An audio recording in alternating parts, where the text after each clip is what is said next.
Good morning, Team Invaluable Resources. Thank you for including me in your project. I did receive the questions that you all sent, as well as the write-up that was also created by one of your team members.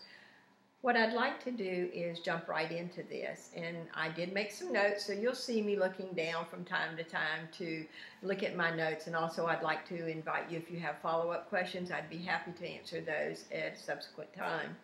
The first thing you may want to do in this project is you may want to analyze the recruitment sourcing channels that are being utilized to determine the effectiveness of each channel.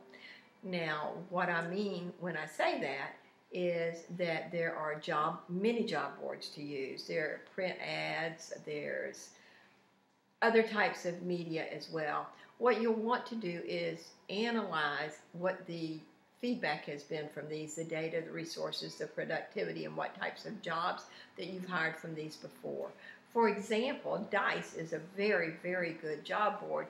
However, for this particular position, it probably wouldn't be as effective because Dice is geared a little more to the technical positions.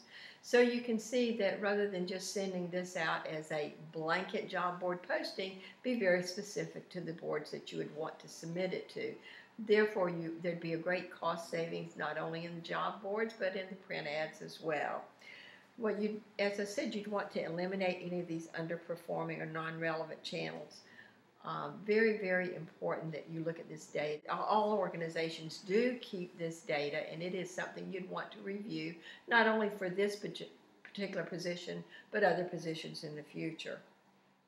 Next, I'd like for you to look at the pre-screen questions. The data that was submitted to me suggested that 95% of the potential candidates that were given the pre-screen were passed on to the exempt interviewer.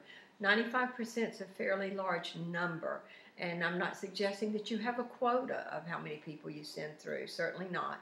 What I am suggesting is that you gear the pre-screen questions toward the aspects of the job description, this particular description, as well as ensure that any knockout questions are used as appropriate. By knockout questions, I mean questions, again, geared to this specific position. By reducing the number of candidates going through to the exempt interviewer, you're sending through a more valid candidate list. You're also then reducing the time that the exempt interviewer, again, higher labor dollars there, is required to go through this smaller pool. You would also reduce the cost in things such as drug screens, background checks, credit checks, etc. Again, like I said, just look at this 95% number, not looking at it as a quota, but ensuring that you're sending on a more valid candidate list to your exempt interviewer. Another thing you might want to examine, and again, I worked for a Fortune 100 company for many, many, many years, is to do credit checks on every single candidate that went past the pre-screen.